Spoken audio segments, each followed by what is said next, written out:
Hello everybody, it's Michelle Hemley here from Hemley's Health, Fitness, Sport Development, and today on the blog I wanted to give you a quick insight into my strength and conditioning weekly routine as an endurance athlete, as I believe it's such a vital part of an endurance athlete's training routine.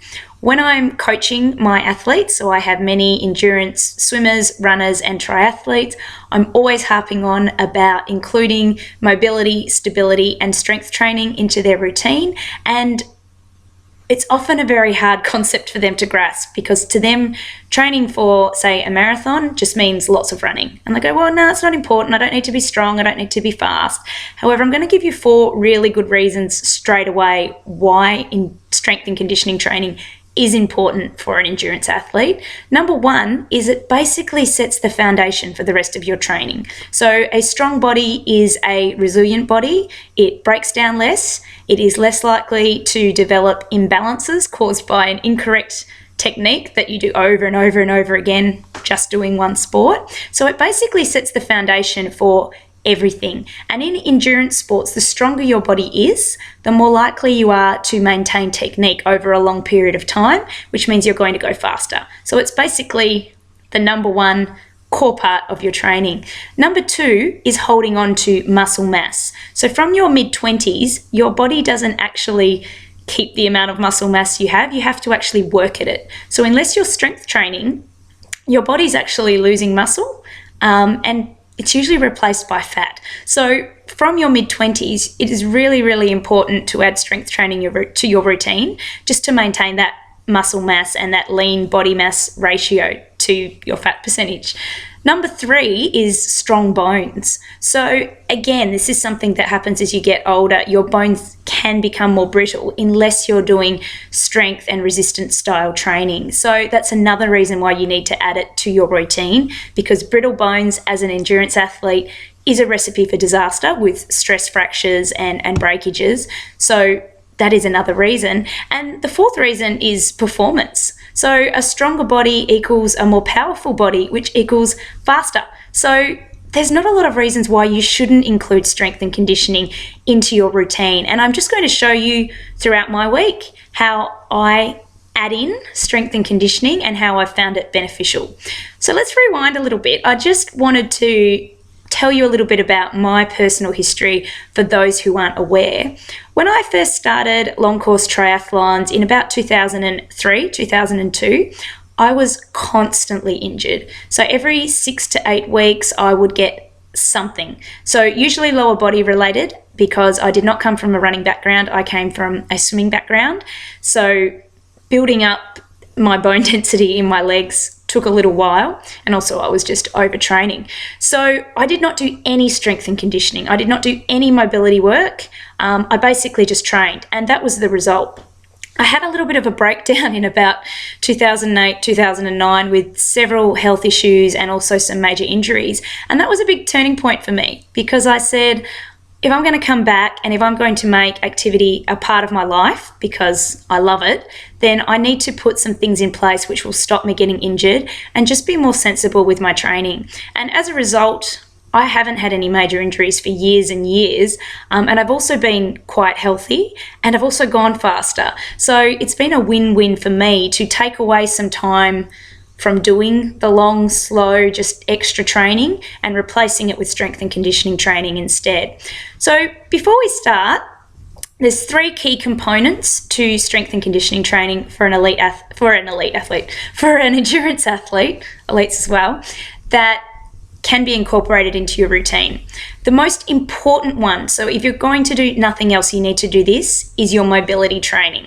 So mobility basically means you're allowing your body to be open and move as it should.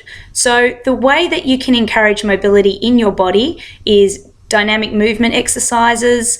Things like yoga exercises are the best example of that, because you're moving through movements, opening up, that dynamic stretching.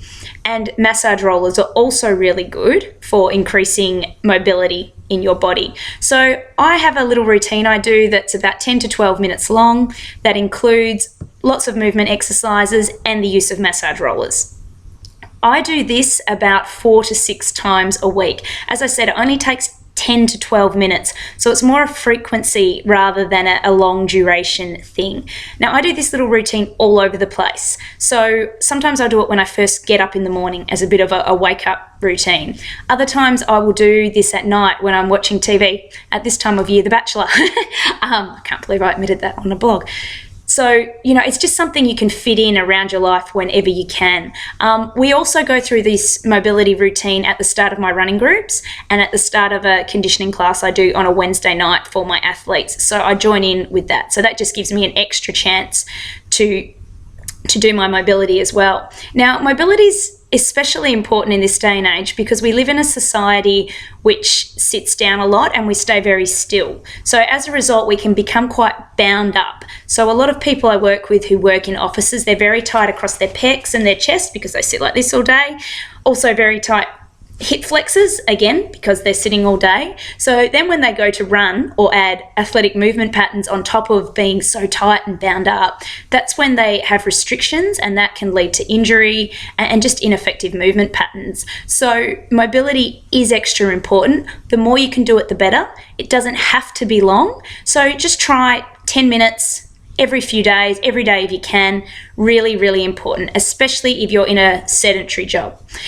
The second thing you need to consider with strength and conditioning training for an endurance athlete is stability. So as I was referring to before, the more strength you have, the more strength you are, the more stable you are through your core, the better you can maintain technique over a long period of time, which equals you go faster. So again, if you're running a marathon with a poor core, after about an hour, you'll start to really slump and technique will just go right downhill, and so you'll go slower, which leads to a slower time. So the stronger you are, the better. So I do 2 sessions per week, which are purely focused on core stability and core strength. So when I talk about core, I don't just mean your stomach muscles.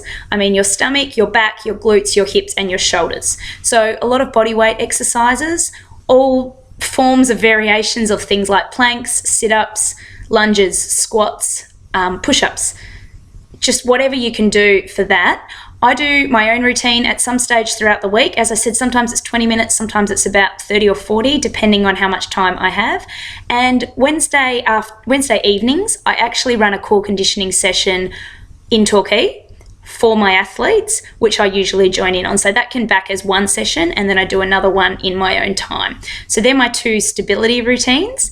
And then on top of that, I do 2 extra routines, which are more strength-based. So I do use weights, a lot of free weights, a lot of TRX, kettlebell, medicine balls, fit balls, basically anything where you are in a functional movement pattern at the same time as increasing your strength. So sitting in machines and doing, traditional things like pec flies and leg raises, they're just not applicable to your sporting movement. So I really love things like a TRX, like using a kettlebell, because you're developing your strength through a movement rather than just strength for the sake of strength. And I do that twice a week. So I actually join in on a circuit class on Monday morning at RACV, which is run by a fantastic trainer there called Charlotte Vines. It is an hour long. It's basically a combination of body pump and various other exercises. I love it.